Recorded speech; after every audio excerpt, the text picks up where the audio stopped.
Assalamualaikum warahmatullahi wabarakatuh. Alhamdulillah. Alhamdulillahilladzi hadana li hadza wa ma kunna linahtadiya laula an hadana Allah. Asyhadu an la ilaha illallah wa asyhadu anna sayyidana Muhammadan abduhu wa rasuluh la nabiyya ba'dah. Allahumma shalli wa sallim wa barik ala sayyidina Muhammadin wa ala alihi wa sahbihi ajma'in. Amma ba'du. Ma'asyiral muslimin jamaah Masjid Raya Puri Truk Jambi yang dirahmati Allah. Alhamdulillah, puji dan syukur kita panjatkan kehadirat Allah Ta'ala. Pada saat ini kita masih berjumpa kembali di kajian subuh Ahad subuh. Salawat dan salam semoga terlimpah juga kepada baginda Nabi besar Nabi Muhammad sallallahu alaihi wasallam. Ma'asyiral muslimin jamaah Masjid Raya Puri Truk Jambi yang dirahmati Allah. Pertama-tama saya selaku pribadi, secara pribadi maupun atas nama Dewan Keluarga Masjid Raya Puri Truk Jambi mengucapkan taqabbalallahu minna minkum siyamana wa siyamakum. Mohon maaf lahir batin. Selamat Hari Raya Idul Fitri. Yang sudah ketemu ada, yang baru ketemu ada, yang musafahah langsung sudah ada, yang belum juga, yang musafahahnya lewat WhatsApp juga ada. Walaupun tidak sempat jabat tangan, minimal hati itu musafahah. Insya Allah untuk halal bihalalnya minggu depan ya, karena katanya hari ini banyak yang saum. Jadi mau kita sediakan makanan berat juga nanti takut mubazir.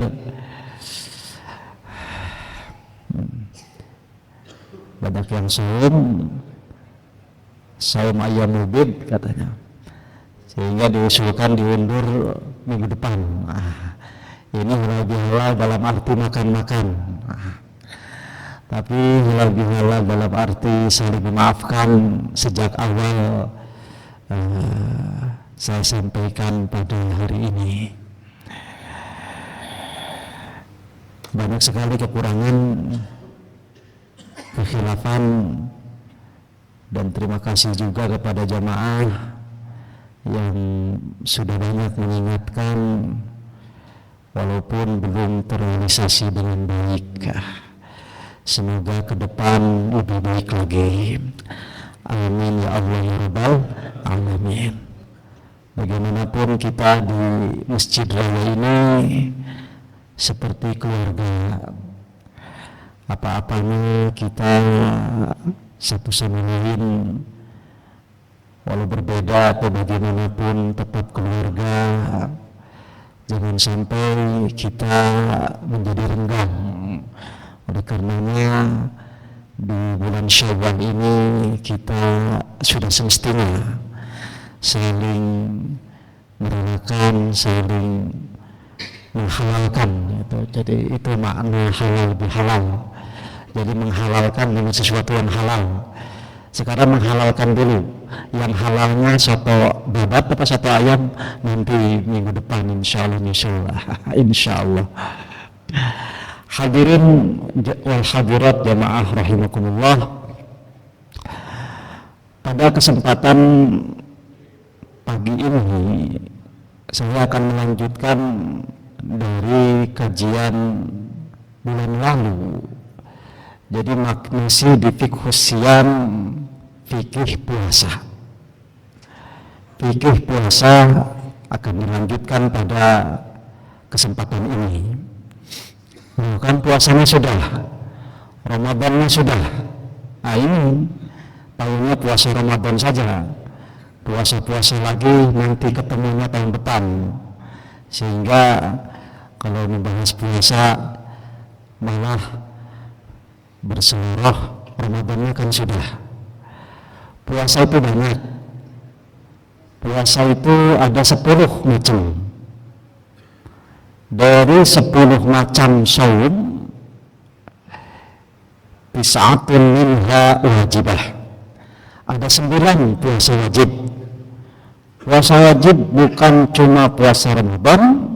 Puasa wajib itu jumlahnya total 9 macam. Ini mohon maaf saya tidak bawa kitabnya. Kitab digital karena belum sempat pulang dari Jakarta jam 3:30. Alhamdulillah bisa sampai ke sini subuh.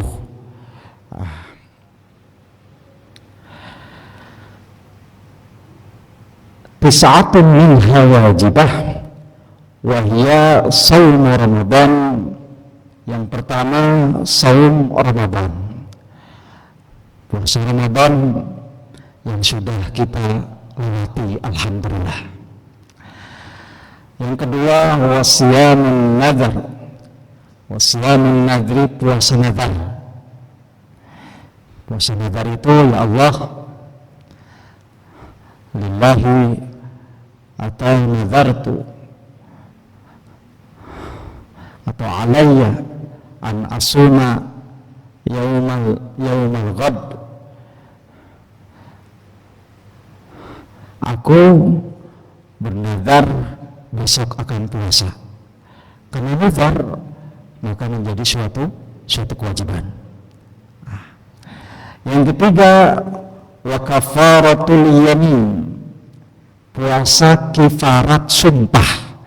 Awas yang suka sumpah serapah. Kalau sumpahnya dilanggar maka wajib kifarat. Salah satu kifaratnya dengan puasa. Berapa hari? 3 hari puasa wajib. Ya. Kifarat sumpah salah satunya puasa. Kalau tidak dengan saum, memberi makan 10 fakir miskin. Itu yang pertama. Atau memberi pakaian. Silakan pilih, mau ngajak 10 orang miskin ke restoran, atau ngajak ke mall beli baju 10 orang, atau kita belikan lalu kita bagikan, atau kita uangkan, ini untuk makan kalian 10 orang. Waduh, nggak punya duit untuk membelikan baju maupun memberi makan orang miskin, puasa 3 hari. Ya, sumpah ya, dengan demi Allah. Sumpah itu baik wallahi atau billahi atau tallahi. Huruf sumpah ada 3, wa huruful qasam al-wawu wal ba'u wat ta'u. Tidak hanya dengan Allah, tapi dengan billah atau dengan Allah. Itu semuanya sumpah. Demi Allah, saya tidak akan pernah main lagi ke rumahmu.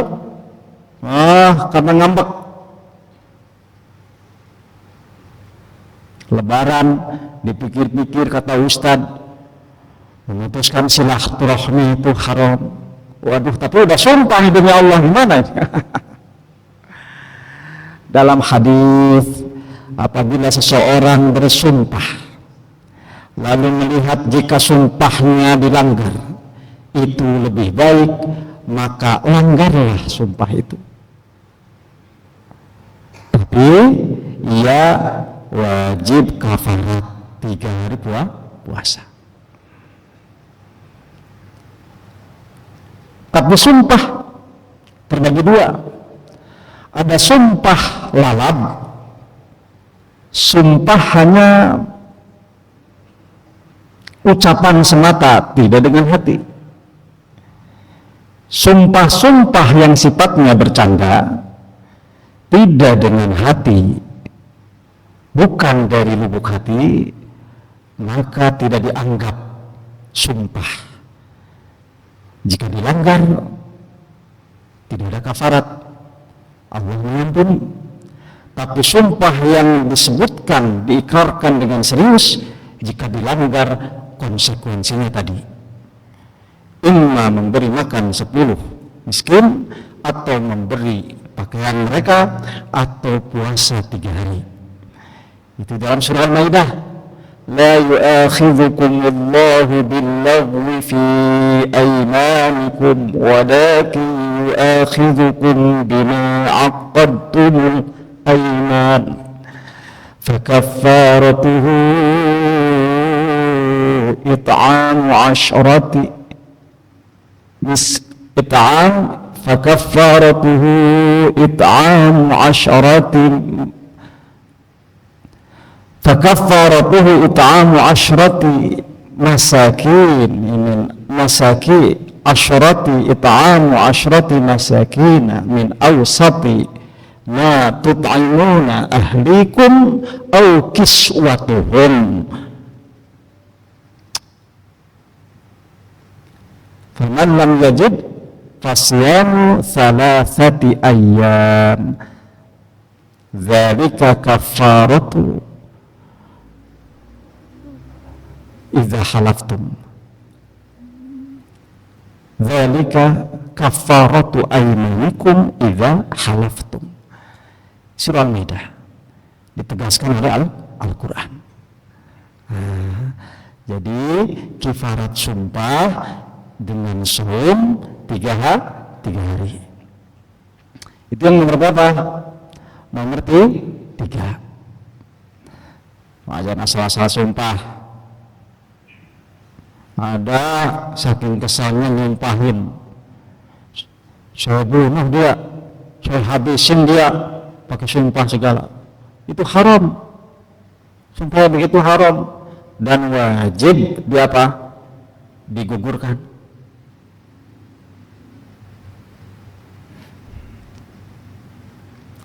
Sekaligus wajib kafarat. Sumpah yang beneran.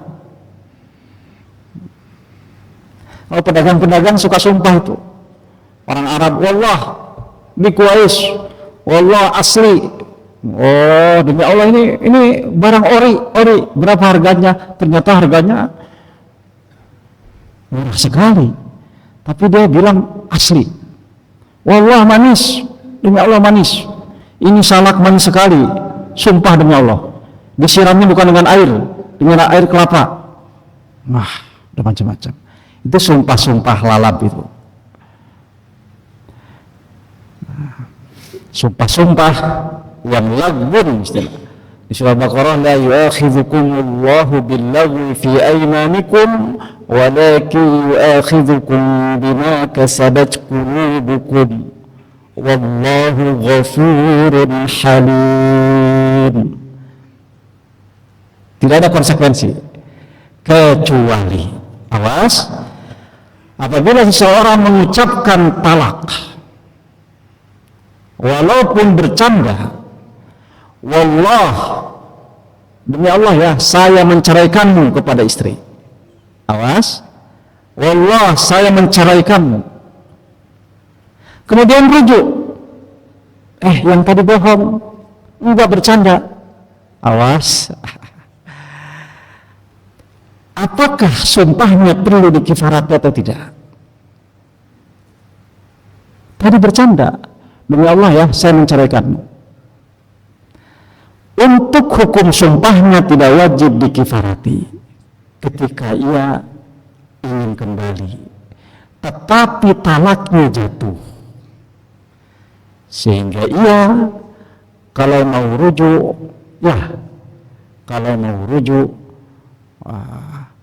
harus mengatakan rujuk.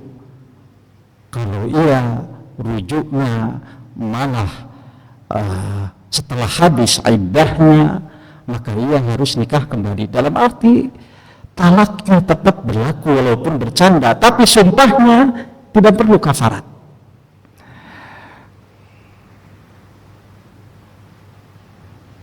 Jadi ada sesuatu yang walaupun bercanda, jadi salah satunya cerai, kemudian nikah, kemudian satu lagi apa Pak Amin?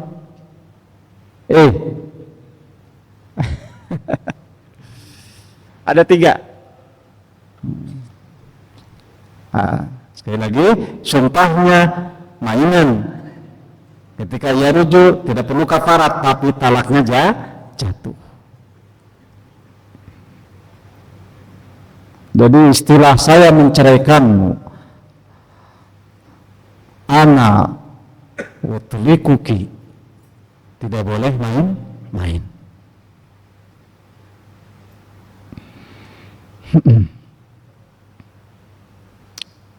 Nomor berapa itu? Nomor 3. Puasa Ramadan, puasa nazar, puasa kafarat sumpah. Kemudian wa kafaratuz zihar, puasa kifarat zihar. Puasa kifarat zihar. Ini sebagian ada yang melohok, ada ya puasa zihar. Zihar itu apa? Jamaah hadirin hadirat, ahli pengawasan Masjid Raya sudah harus mengerti yang begini-begini, karena Bapak Ibu ini duta-duta di masyarakat. Sedangkan di masyarakat, tetangga-tetangga, di kantor, di pasar, banyak orang awam yang ditanya bapak-bapak ini. Zihar, ucapan seorang suami kepada istri mengatakan anti haramun alayya ka ummi, mengatakan bahwa kamu haram ya untuk saya, kamu seperti posisi ibuku. Itu namanya zihar. Itu lebih pedas daripada menceraikan. Diceraikan tidak, tapi si suami mengatakan bahwa ia mengharamkan untuk menggaulinya. Itu namanya zihar.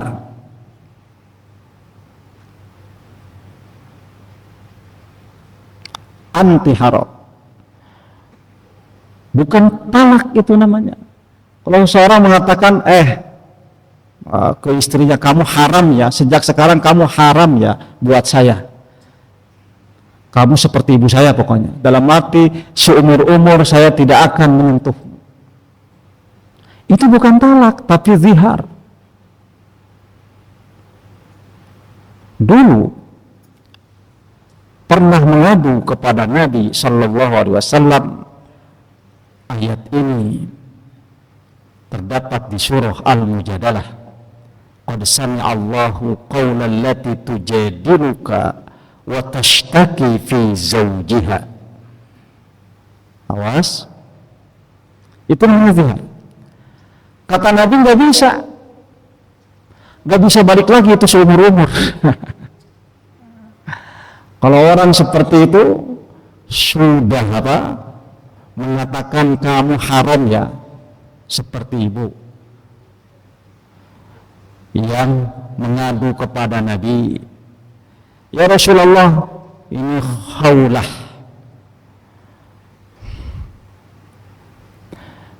namanya khaulah, ngadu kepada Nabi, ya Rasulullah, suami saya bilang bahwa saya haram untuknya, saya seperti ibu, gimana ya Rasulullah? Diceraikan tidak, tapi saya haram untuknya.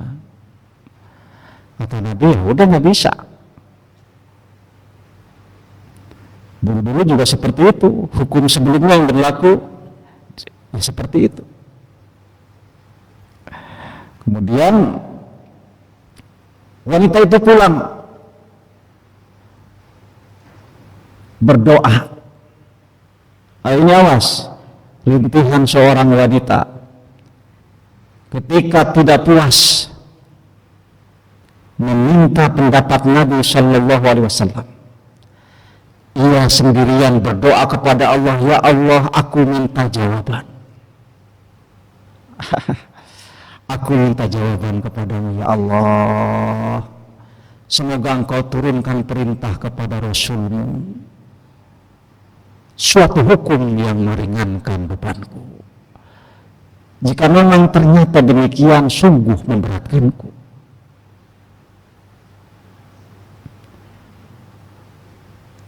Turun di surah Al-Mujadalah itu. Qad sami'a Allahu qawlan allati tujadiluka wa tashtaki fi zawjiha. Sungguh Allah telah mendengar ucapanmu kepada seorang wanita yang mendebatmu, wa tashtaki fi zawjiha, dan ia mengadu tentang urusannya perihal suaminya. Wallahu yasma'u tahawurakuma. Allah mendengar pembicaraanmu berdua wahai Nabi dan Khawlah.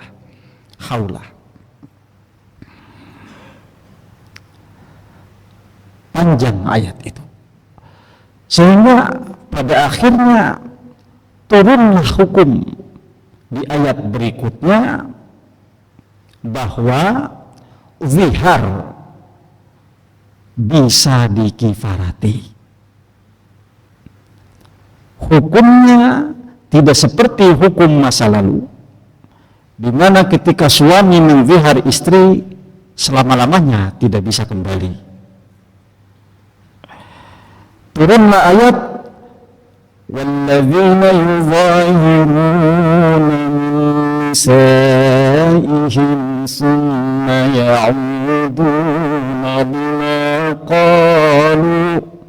Orang-orang yang menzihar istrinya mengatakan kamu haram untuk saya seperti ibuku. Summa ya'uduna lima qalu, kemudian mereka ingin kembali, ingin menjilat ludahnya sendiri. Tiba-tiba nyesal saya ngomong begitu. Bagi yang seperti ini ada konsekuensinya. Yang pertama, fatahriru raqabah, memerdekakan budak, memerdekakan hamba sahaya, min qabli ayyatamassa, sebelum keduanya bertemu, sebelum keduanya bergaul. Nah, hamba sahaya sudah tidak ada sekarang. Kifarat-kifarat yang memerdekakan budak itu tidak ada. Perbudakan sudah dihapus oleh undang-undang internasional, yang salah satunya juga penghapusan perbudakan itu didukung oleh para ulama, para ahli dari kaum muslimin. Kenapa Islam datang? Tidak langsung menghapuskan itu, karena akan terjadi kesenjangan ekonomi. Karena orang-orang yang merasa sudah membeli budak, menghabiskan banyak uang, propertinya harus dibebaskan. Bagaimana mungkin yang ada hanya akan terjadi krisis atau pergolakan di antara mereka yang sudah merasa memiliki itu. Islam memiliki cara bagaimana perbudakan itu dihapus. Salah satunya sanksi pelanggaran-pelanggaran, hukumannya adalah memerdekakan budak, sehingga lambat laun banyak budak-budak hamba sahaya yang terbebaskan. Seperti halnya seorang guru yang memberikan sanksi kepada murid yang telat atau nilainya buruk untuk memungut sampah, tujuannya supaya bersih. Lama-lama tidak ada. Kafarat yang pertama memerdekakan budak. Jika tidak, awas, jika tidak, faman lam yajid fasiyamu syahran tatabi'ain qabli an yatamassa. Jika tidak mendapati hamba saya, maka hendaklah ia berpuasa 2 bulan berturut-turut. Nah, ini nomor 4, puasa yang wajib itu adalah puasa kafarat zihar.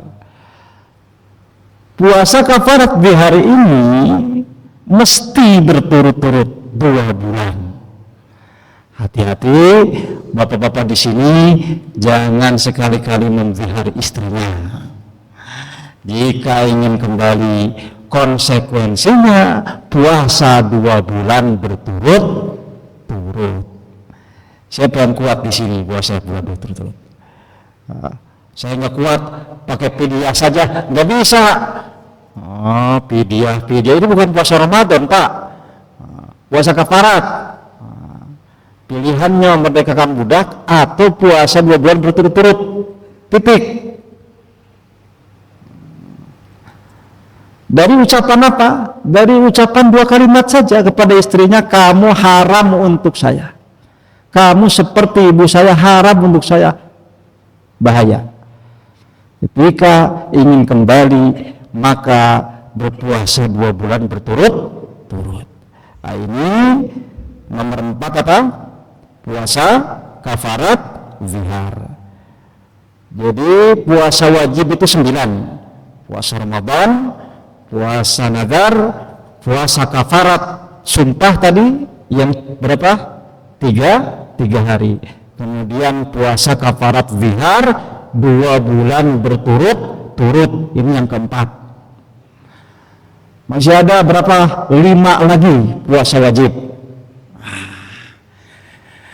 Kemudian puasa pembunuhan, kafaratul qatl. Ini yang kelima.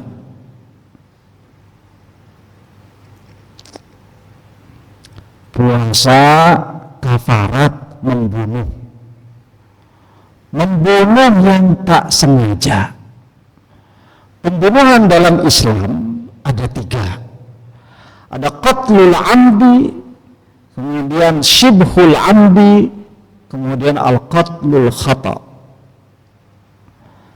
Pembunuhan yang disengaja atau seperti sengaja tidak ada kafaratnya. Qisas atau diyat jika ahli warisnya memaafkannya. Kalau memaafkannya tidak gratis, dipinta atau tidak, maka wajib diyat. Tapi pembunuhan tak sengaja, ini diyat dan kafarat, tidak dengan qisas. Bagaimana contoh pembunuhan sengaja? Sengaja saya ambil pistol tak tembak, sengaja. Bagaimana pembunuhan yang seperti sengaja? Saya mukul orang, sengaja mukul, sengaja, ternyata meninggal. Marah sama orang,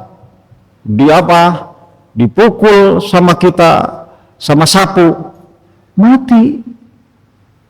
Itu seperti sengaja membunuh, tapi tidak ada niat membunuh, tapi niat menyakiti, tidak sampai membunuh. Orang lagi duduk-duduk, karena kesel, kita sentrungin itu. Orang duduk-duduk di samping Kalimalang, kita sentrungin. Niatnya apa? Canda. Kan paling keteprak. Ternyata meninggal. Gak tahu kalau sampai meninggal seperti itu. Tapi jika seorang yang dorong itu tahu bahwa yang didorong tidak bisa berenang, maka termasuk yang sengaja. Itu syibhul amdi, ya. Dikeroyok, dipukulin hanya untuk memberi efek jerak, ternyata meninggal. Itu namanya syibhul amdi. Ukuran diyatnya berbeda. Nah, bagaimana contoh al-qatlul khata? Banyak. Haji Said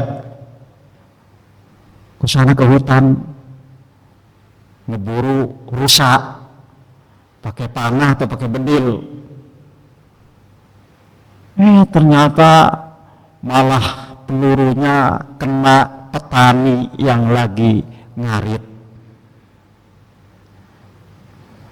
Niatnya nembak rusa, uncal, ternyata yang ketembak petani. Itu tersalah pembunuhan. Tersalah atau tak sengaja. Atau tidak sengaja karena ngantuk nabrak orang sampai meninggal. Tidak ada niat-niat untuk itu. Itu namanya tak sengaja. Nah, yang seperti itu bagi yang membunuh tak sengaja mengakibatkan nyawa orang melayang, maka kafaratnya puasa 2 bulan berturut-turut. Sama, berturut-turut. Di surah An-Nisa. Wa ma kana lil mu'minin ay yaqtula mu'minan illa khata'a. Wa man yaqtul mu'minan khata'an fatahriru raqabatin mu'minatin wa diyatun musallamatun ila ahlihi wadiyatun musallamatun ila ahlihi illa an yasaddaqu fa in kana min qawmin aduwwin lakum fatahriru raqabatin mu'minah wa in kana min qawmin bainakum wa bainahum mitsaqun fadiyatun musallamatun ila ahlihi aw tahriru raqabatin mu'minah. Awas. فمن لم يجد فصيام شهرين متتابعين توبة من الله وكان الله عليما حكيما. فمن لم يجد, barang siapa yang tidak mendapati untuk memerdekakan budak, fasyam syahraini, maka wajib puasa 2 bulan mutatabi'aini, berturut-turut, taubatan minallah, sebagai bentuk taubat kepada Allah, atau sebagai bentuk cara mendapatkan ampunan minallahi dari Allah. Itu yang keberapa? Yang kelima.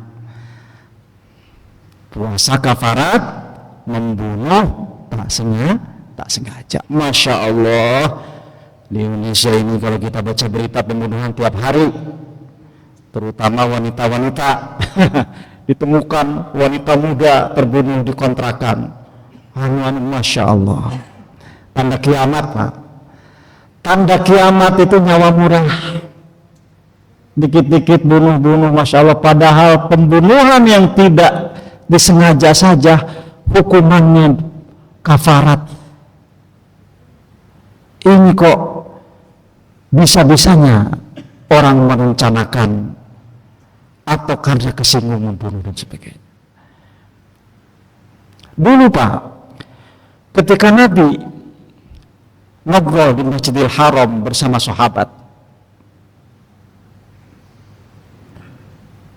Rasul sallallahu alaihi wasallam menjelaskan bahwa tanda akhir zaman kelak nanti yaqtulu ba'dukum riqaba ba'd, sesama kalian saling bunuh. Namanya al-haraj, dengan nyawa itu murah. Para sahabat merasa kaget, masa sih seperti itu,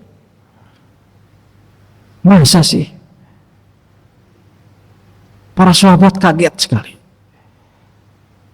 Tidak terbayangkan oleh mereka pada zaman Nabi Sallallahu Alaihi Wasallam ketika kaum muslimin sama kaum muslimin saling bunuh, itu tidak terbayangkan. Tidak terbayang.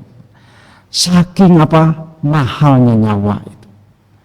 Agama diantara maqasid syariahnya Nomor 2 setelah menjaga agama adalah menjaga jiwa. Wa hifdzu dinin thumma nafsin ma nasab wa mithluha aqlun wa iradun qad wajab. Wa hifdzu dinin thumma nafsin ma nasab wa mithluha aqlun wa iradun qad wajab. Tujuan agama itu syariat. Pertama menjaga hifdzuddin, menjaga tauhid, la ilaha illallah Muhammadur Rasulullah. Yang kedua wa hifdzu nafs, menjaga jiwa karena ada kisos.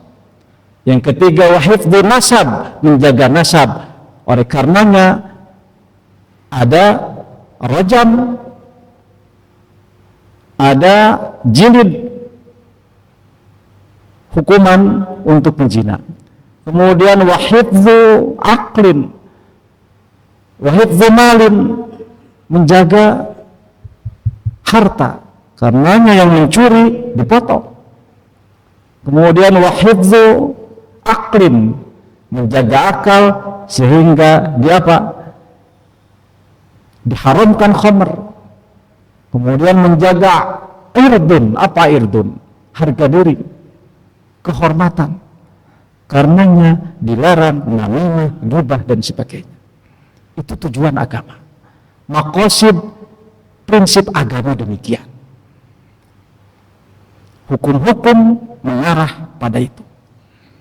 Kembali, puasa wajib yang kelima, ini dikusian, adalah kafarat pembunuhan tersalah atau tak sengaja, yang adalah dengan berpuasa 2 bulan berturut-turut.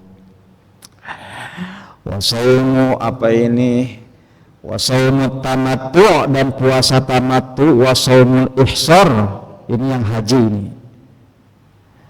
Wasaumul jaza an qatlis sayd, puasa hukuman karena membunuh binatang. Kemudian puasanya orang yang ihram. Nah, yang dari macam-macam tadi itu, yang wajib yang 9 ini berbeda-beda dalam prakteknya. Dibagi pada 1, 2, 3, 4, 5, 6, 7 macam. Ma yajibu tatabu fihi wa fi qada'ihi. Ada yang wajib melakukannya berturut-turut, bahkan mengqadanya pun wajib berturut-turut. Kalau apa yang wajib berturut-turut tidak boleh putus, kalau putus ngulang dari awal. Pertama kifarat zihar yang tadi, yang kedua kifarat pembunuhan yang tadi, yang ketiga kifarat jima di bulan Ramadan. Itu harus berturut-turut. Baru 30 hari sudah batal, enggak sah dong. Hari Kamis batal, nyambung Jumat, tidak bisa. Dianggap batal semuanya, dikodok. Kodoknya harus berturut-turut, ulang dari awal. Berat sekali. Itu yang wajib tatabu. Kemudian wa minha ma yajibu tatabu'u fihi illa li'udrin al-marad was-safar. Ada yang wajib melakukannya secara berturut-turut, tapi tidak wajib berturut-turut dalam hal mengkodoknya, seperti puasa Ramadan. Ramadan wajib berturut-turut, tidak boleh tanggal 1 puasa, tanggal 2 enggak, kecuali ada uzur, baik sakit maupun bepergian. Harus berturut-turut selama sebulan. Tapi dalam hal mengkodoknya Ramadan tidak wajib berturut-turut. Ya, beda dengan yang tadi. Yang kafarat zihar, kafarat pembunuhan, kafarat jima di bulan Ramadan, melakukannya berturut-turut gagal dikodoknya pun berturut-turut. Ramadan tidak demikian, pelaksanaannya berturut-turut. Bulan Ramadan kodoknya tidak mesti berturut-turut. Jadi yang punya hutang puasa 10 hari bisa per bulan sehari, boleh. Kemarin saya punya hutang Ramadan 10 hari, bulan Syawal sehari, kodoknya. Tapi ini cicil sebulan sehari, jangan sampai lewat cuma sehari. Bulan Dzulqa'dah sehari, bulan Dzulhijjah sehari, bulan apa lagi, Muharram sehari. Bulan apa nih? Bulan Muharram apa? Pak Kardi? Safar, bulan Safar sehari, bulan Rabiul Awal sehari, bulan Rabiul Akhir sehari, Jumadil Awal sehari, Jumadil Akhir sehari, Rajab sehari, tuntas beres. Jangan ditunda-tunda yang punya kodok. Sebulan sekas, 10. Sebulan sehari cukup. Makanya dicicilnya tenornya agak panjang aja, nggak apa-apa. Saya 20 hari kodoknya, coba sebulan 2 hari saja. Jangan maksain dalam sebulan ini ditamatin, jangan kalau susah. Tenornya 10 bulan, nggak apa-apa, lebih ringan insya Allah. Berarti sebulan 2 hari saja.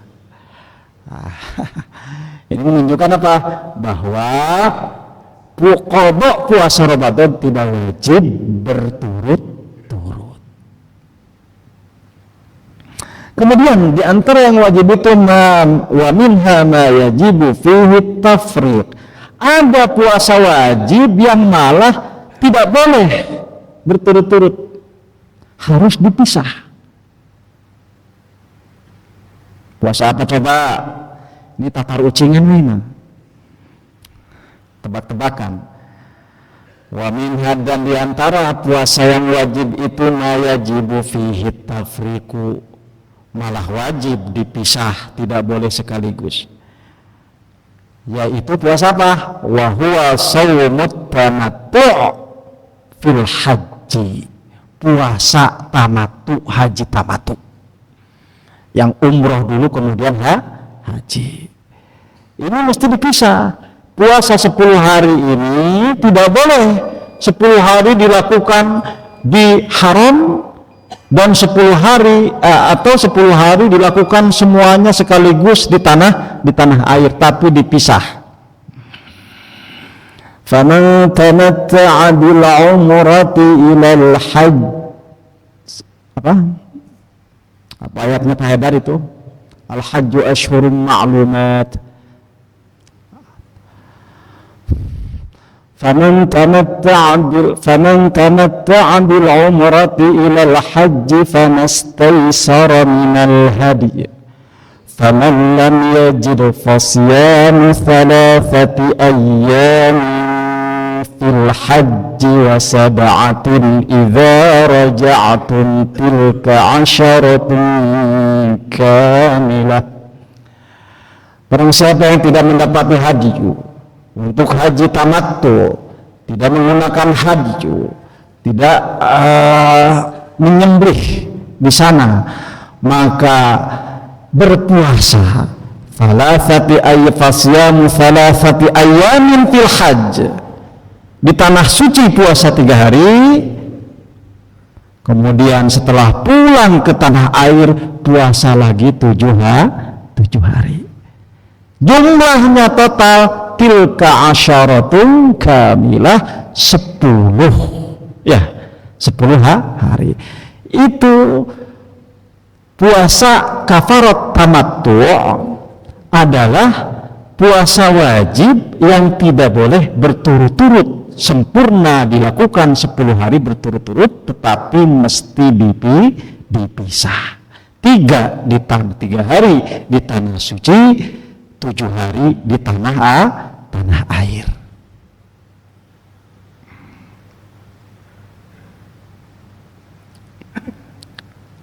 Kecuali bagi yang mungkin keluarganya di haram. Lihat berikutnya, dzalika liman lam yakun ahluhu hadirin masjidil haram. Kemudian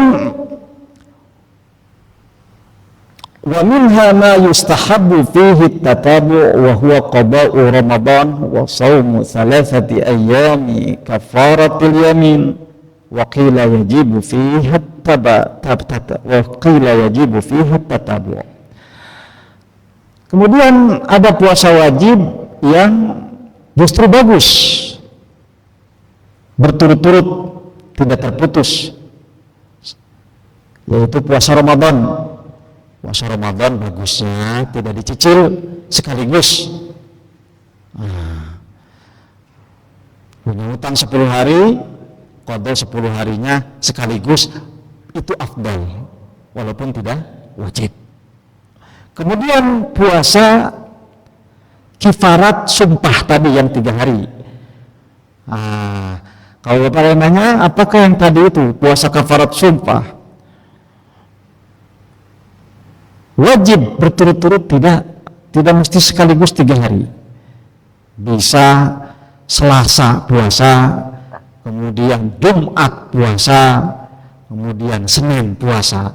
Niatnya puasa kafarat sumpah jumlahnya 3 hari. Tetapi jika sekaligus 3 hari dilakukan lebih baik.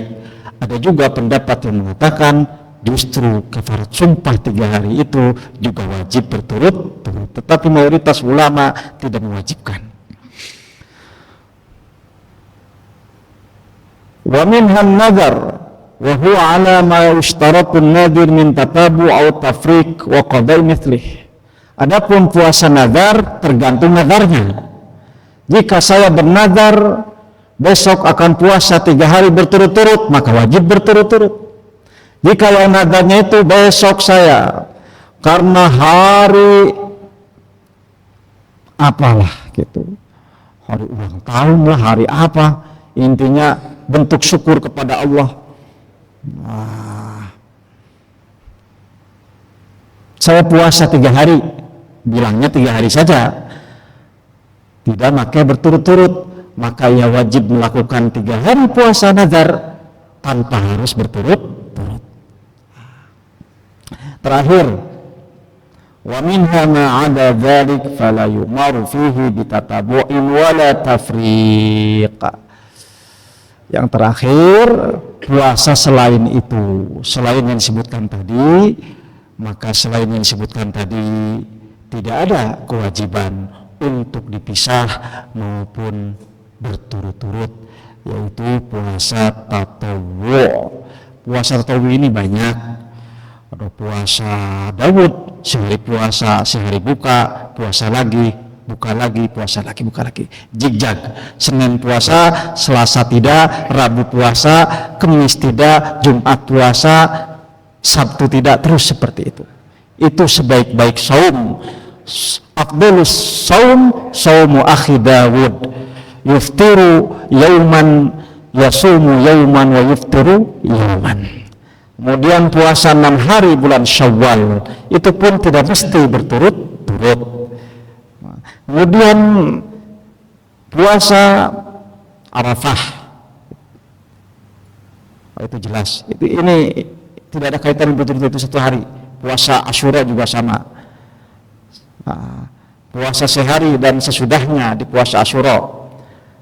Puasa Sa'ban, puasa Senin Kamis, puasa Ayyamul Bid. Kalau Ayyamul Bid bisa 13, 14, 15 seperti sekarang 13, atau 14, 15, 16. Kalau ini ya berturut-turut. Kalau puasanya Ayyamul Bid sekarang sehari, niat lagi puasa lagi akhir bulan, ya bukan Ayyamul Bid, bulannya sudah kecil. Ayyamul Bid. Ma'asyiral muslimin rahimakumullah. Itu lanjutan saum fiqh siam. Di bulan Syawal ini, walaupun sudah tidak puasa Ramadan, perlu diketahui bahwa puasa wajib bukan saja Ramadan, seperti yang disebutkan tadi ada 9. Yang 9 itu juga macamnya beda-beda. Puasa sunnah juga kita di bulan Syawal ini, yang 6 hari bulan Syawal maupun Ayyamul Bid yang lain, perlu kita ketahui secara seksama, termasuk penguasaan terhadap tata cara maupun macam-macam dari puasa kafarat itu sendiri. Ma'asyiral muslimin rahimakumullah, barangkali itu yang disampaikan. Untuk selanjutnya silahkan jika ada yang ditanyakan dipersilahkan, jika tidak apa-apa. Alhamdulillah menjawab sampaikannya pengetahuan kita dan selama ini mungkin kita belum banyak tuh yang seperti macam yang wajib itu. Alhamdulillah atas zaman kita, mudah-mudahan ini menjadi ingatan kita dan kita sehingga kita ini dalam hal beribadah kepada Allah hati-hati ya, baik di keluarga, suami istri ataupun kita dalam hal sumpah ya. Jadi alhamdulillah, mungkin dari pemaparan tadi ada yang bertanyakan enggak?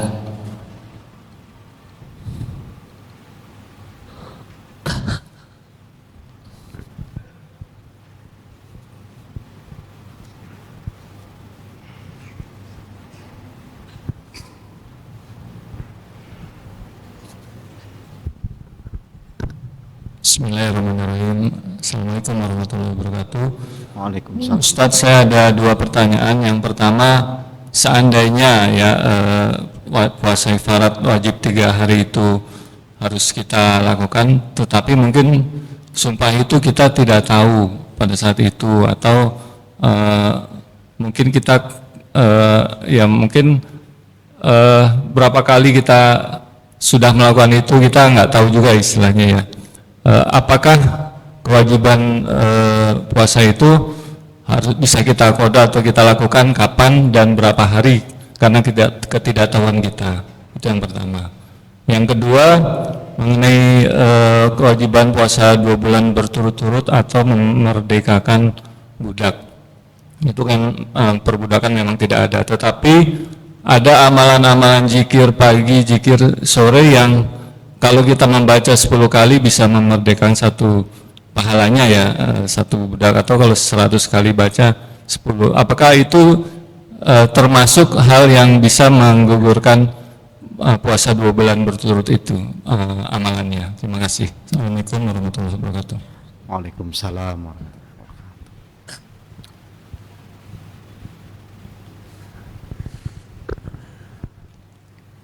Assalamualaikum warahmatullahi wabarakatuh. Waalaikumsalam. Izin Pak Ustadz menanyakan 2 hal. Yang pertama tentang sumpah yang disertai dengan kalimat Allah. Contohnya, demi Allah saya bersumpah. Itu banyak dilaksanakan di instansi-instansi ataupun di pemerintahan. Kemudian dalam isinya itu ada suatu berita dan sebagainya, tetapi tidak semuanya terlaksana. Banyak yang dilanggar. Apakah itu wajib kifarat? Kemudian yang kedua, apabila kita seandainya kita dalam operasi, kita menembak atau kita menembak musuh, kemudian kita menembak musuh itu, di situ terdapat orang sipil juga yang tertembak. Apakah itu kita wajib membayar kafarat, atau mungkin karena ini tugas dari negara misalnya gitu, apakah itu wajib membayar kafarat atau tidak? Itu yang kami tanyakan untuk penjelasannya kepada Ustaz. Demikian, Assalamualaikum warahmatullahi wabarakatuh. Waalaikumsalam warahmatullahi wabarakatuh. Kena lagi Pak, mau duluan nih.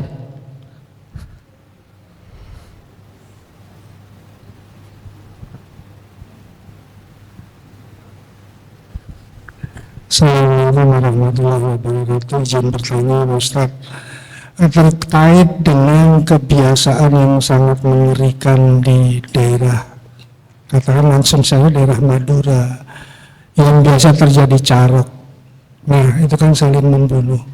Apakah nanti yang menang, artinya yang membunuh, itu juga wajib puasa kafarat? Karena apakah mereka juga tidak ada sosialisasi sehingga hukumannya itu juga dia abaikan atau karena dendamnya dia lakukan. Demikian saja Pak Ustaz. Assalamualaikum warahmatullahi wabarakatuh. Waalaikumsalam. Assalamualaikum warahmatullahi wabarakatuh. Waalaikumsalam. Sedikit bertanya Ustaz, tentang pembunuhan yang tidak sengaja. Tetapi di negara kita kan ada hukum negara dan hukum Islam. Terus bagaimana ketika mereka sudah dihukum dengan hukum negara? Apakah masih dibayar kafarat? Terima kasih. Assalamualaikum warahmatullahi wabarakatuh. Waalaikumsalam.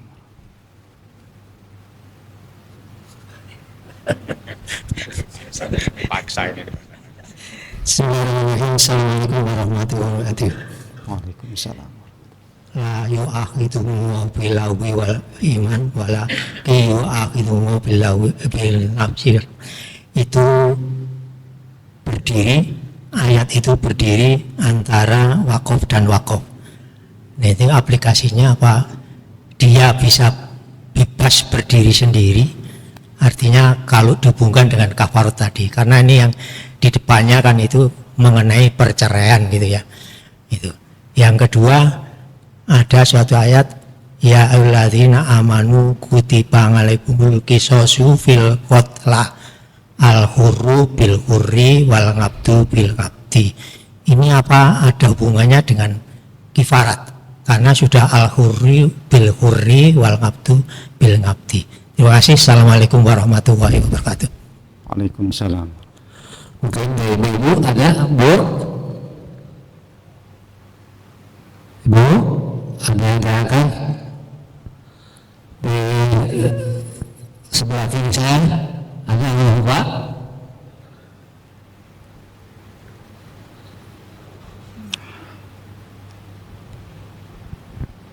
Ada di depan saya?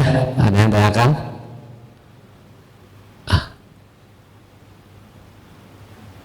Mungkin itu dulu.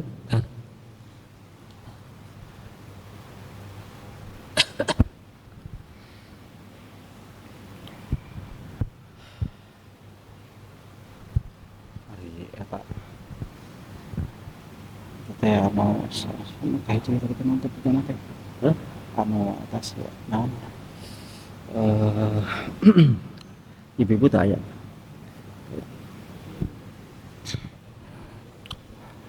Baik.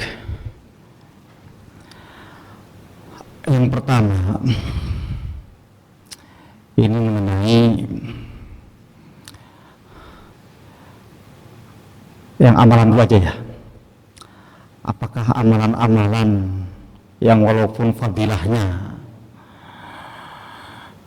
ada amalan-amalan kalau dibaca sekian-sekian fadilahnya seperti merdekakan budak gitu. Apakah itu bisa menggugurkan kafarat-kafarat yang seharusnya memerdekakan budak, walaupun memerdekakan budak itu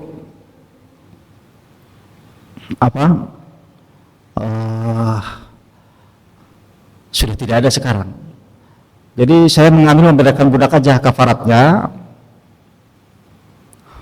tapi dengan membaca amalan-amalan. Seperti hanya bapak-bapak masuk gak tahiyatul masjid dengan amalan subhanallah alhamdulillah wala ilaha illallah wallahu akbar sebanyak 3 atau 4 kali. Apakah bisa seperti itu? Jawabannya tidak. Orang kaya, saya nggak usah pergi haji, cukup saja sholat isyraq. Nggak bisa, tetap kewajiban haji itu. Jadi fadilah di dalam amalan-amalan tidak bisa menggantikan, itu hanya menggambarkan betapa agungnya amalan tersebut. Tidak bisa menggantikan hal-hal yang sifatnya suatu hukum-hukum yang sudah seharusnya dilakukan. Jelas dalam Al-Quran itu fakaffaratuhu it'amu 'asyrati masakin min awsati ma tut'imuna ahlikum aw kiswatuhum aw faman lam yajid fasyamu thalathatu ayyamin Dzalika kafaratu aymanikum idza halaftum. Itulah kafaratnya. Puasa 3 hari. Puasa 3 hari. Begitu pula pembunuhan dan sebagainya. Kafaratnya kalau tidak ada hamba sahaya bukan diganti dengan amalan-amalan, tapi dengan puasa. Fatahriru raqabatin mu'minatin faman lam yajid fasyamu syahraini mutatabi'aini taubatan minallah. Seperti itu petunjuknya. Jadi ayatnya sudah jelas ya. Adapun amalan tadi biar dia sebagai pahala, itu tidak merubah hukum tadi. Kemudian pertanyaan yang pertama sebetulnya, bagaimana kita bersumpah dahulu dan melanggar, atau kita sumpah dan balik lagi menjilat ludah sendiri sumpah kita, itu kan?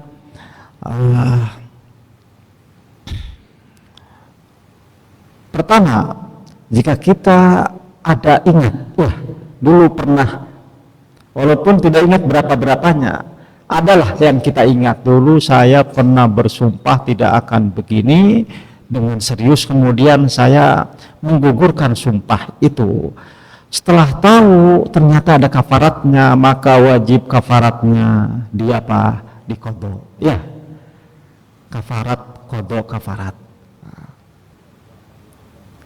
Pernah kita dulu, oh ingat begitu, ya sudah, kita sudah tahu sekarang, maka dibayar saja niat kafarat sumpah. Itu ya.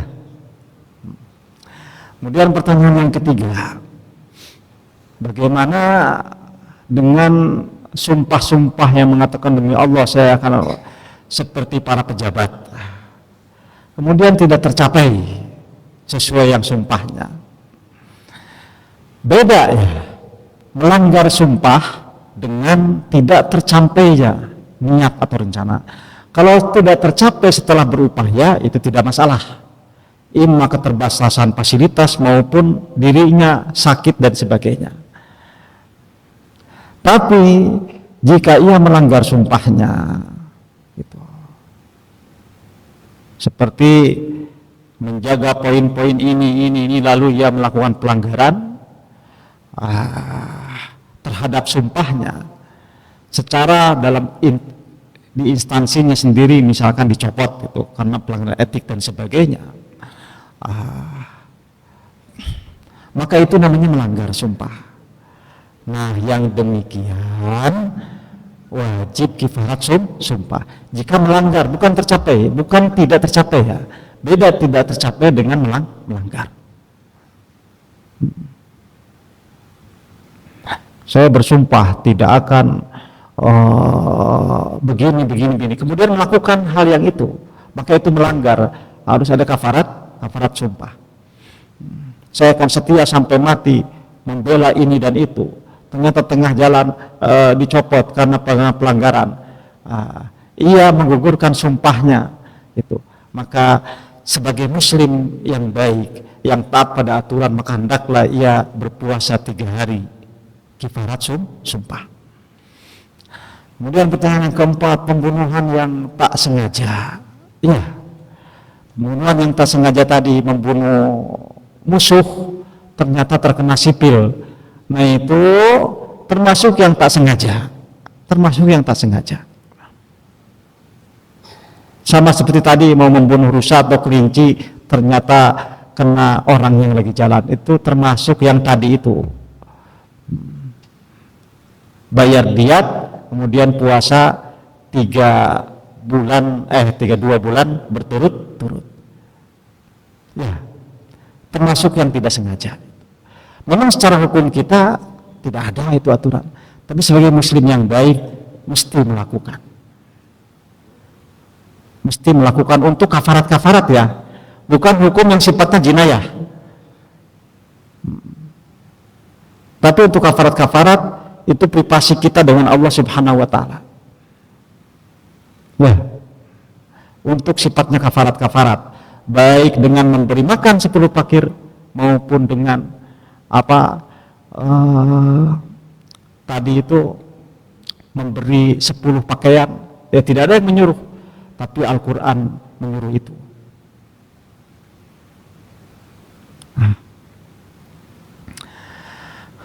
Kifarat ini kaitannya dengan sebentar lewat dulu kaitannya ke Pak Ustadz Gito. Bagaimana dengan orang yang sudah membunuh tersalah kemudian dihukum secara pidana? Sebagai mukmin yang baik tetap melakukan kafarat itu.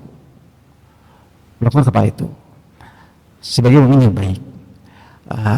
Jinayahnya gugur, yang mencuri sudah dihukum penjara, ya tidak usah dipotong tangan karena itu bukan urusan pribadi. Melakukan jinayat pidana, hukuman pidana tidak bisa dilakukan oleh pribadi-pribadi, harus ada payung hukum, otoritas.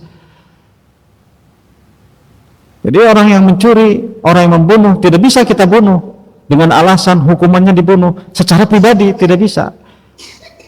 Tidak bisa dibenarkan menghakimi sendiri gara-gara dia membunuh kemudian kita butuh, itu tidak bisa. Karena untuk praktek jinayah itu harus ada al-amir, otoritas. Jika kita otoritas tidak demikian, maka jangan sekali-kali sipil rakyat melakukan sendiri-sendiri. Tapi untuk kafarat itu privasi seseorang dengan Allah wajib. Ya. Guru kami, Syekh Yusri Rusdi itu, beliau ulama Azhar, sekaligus dokter bedah. Dia menjelaskan ketika dia praktek dokter, belum menjadi dokter spesialis, ketika mengoperasi orang, kemudian salah, meninggal, ia puasa 2 bulan.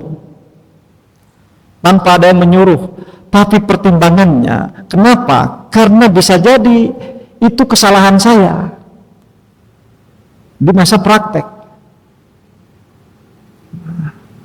Tapi ketika sudah menjadi dokter spesialis, secara ukuran kedokterannya sudah matang, ketika memang yang dioperasi itu pasien meninggal, dia tidak saum.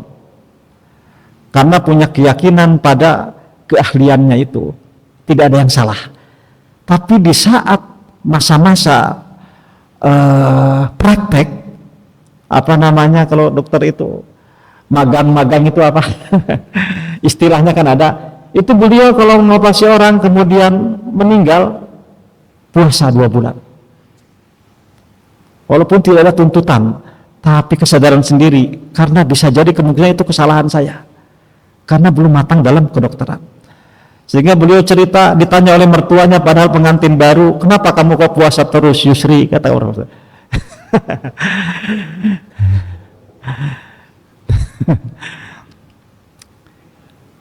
Dia jelaskan, dia puasa kafarat 2 bulan kalau mengoperasi sampai meninggal di saat ia belum cukup ahli dalam kedokterannya.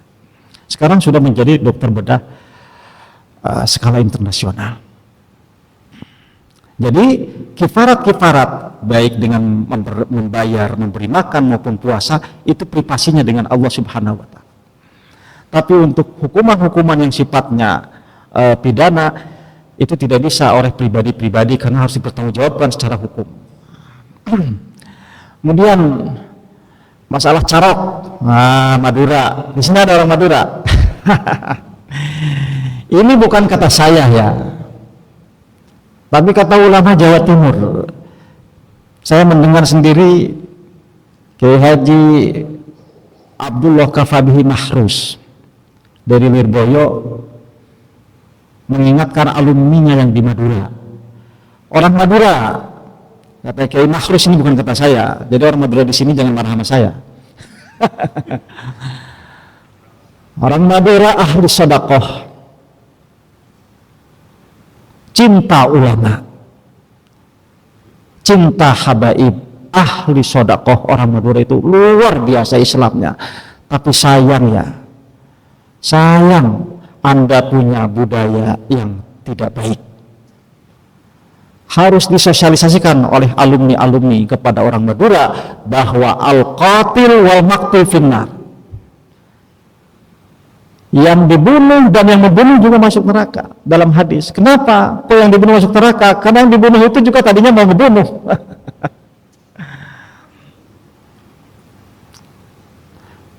Carok itu termasuk pembunuhan yang disengaja, udah niat kok.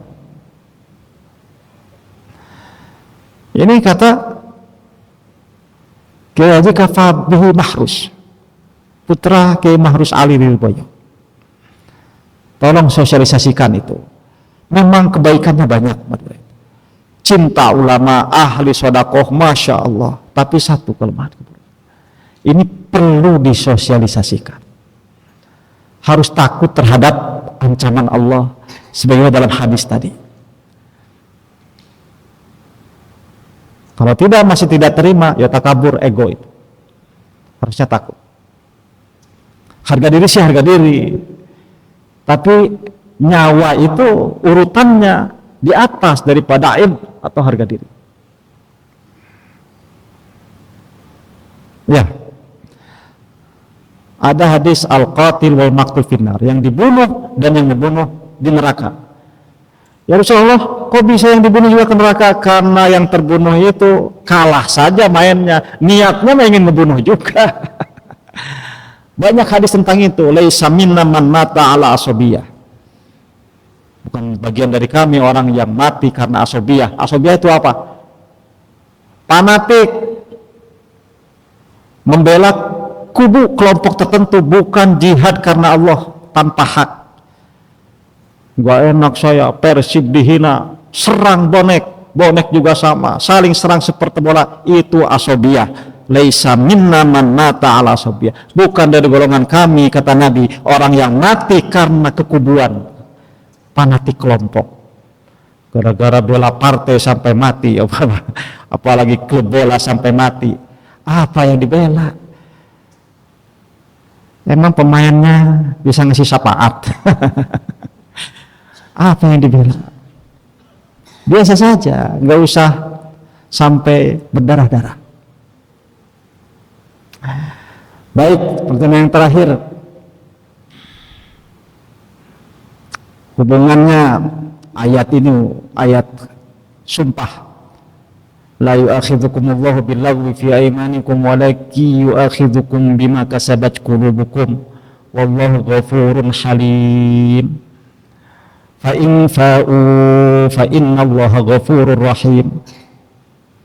Wa in azamu talaq fa innallaha sami'un alim.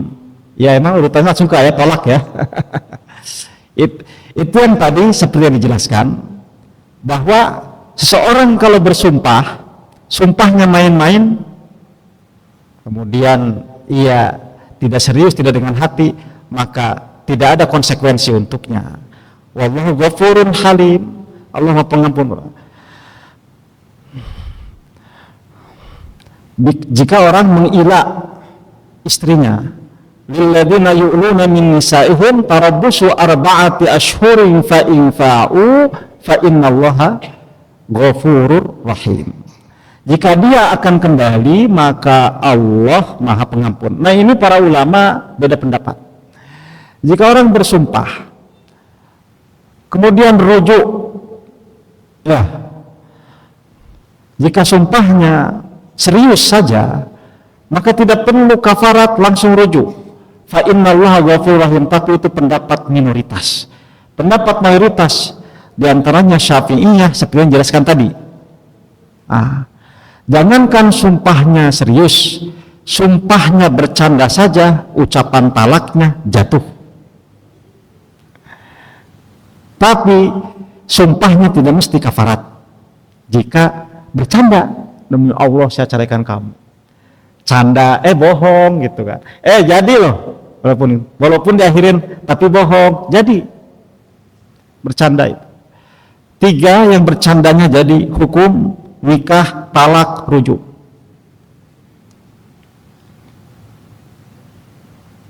Nah, kalau serius, talak dengan sumpah, kemudian rujuk, maka Syafi'iyah dan ulama yang lain mewajibkan kafarat sumpah. Ya, mewajibkan kafarat sumpah. Ini ya, intinya hati-hati saja. Sekali lagi, kalau sumpahnya sumpah mentalak istri itu bercanda, sumpahnya tidak dianggap serius, tidak ada kafarat sumpah ketika rujuk, tapi talaknya jadi. Ketika ia walaupun bercanda tapi rujuknya telat habis iddah, ya tetap kawin lagi. Harus kawin balik kalau habis iddah.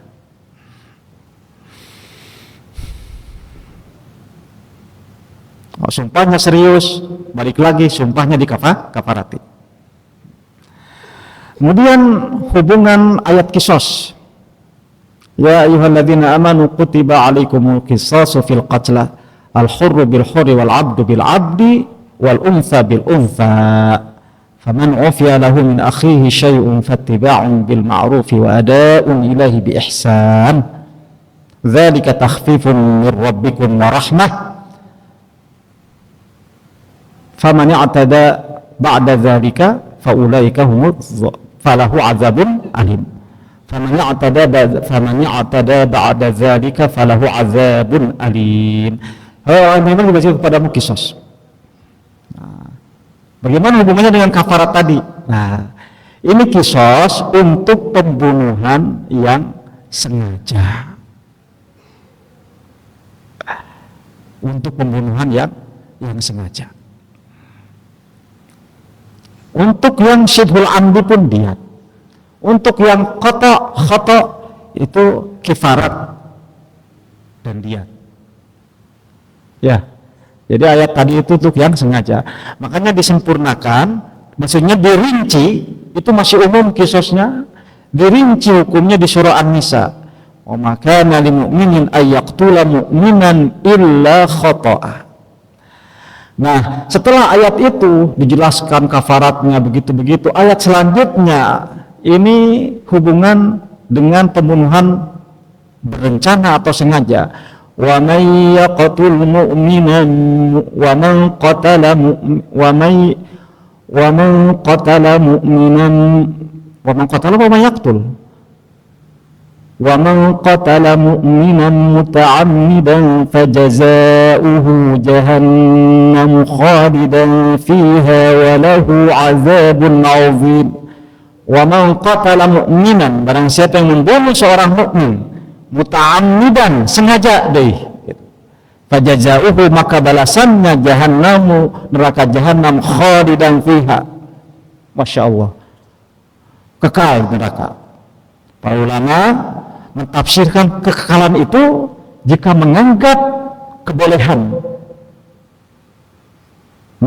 kebolehan pembunuhan itu. Artinya orang kufur jika menghalalkan yang haram, jika ia membunuh tapi masih merasa bahwa itu mengakui dosa besar, itu mengakui maksiat yang besar, maka ia murtakibul kabair, tetap mukmin, tidak kekal di neraka. Makanya barang siapa membunuh kembali, itu hukumannya neraka, walahu 'adzabun 'adzim, dan siksa yang pedih. Na'udzubillahi min dzalik. Itu kaitannya yang kisos ayat di Al-Baqarah dirinci hubungannya dengan surah An-Nisa, kafarat yang 2 bulan berturut-turut untuk yang tersalah. Cukup kira-kira? Alhamdulillah.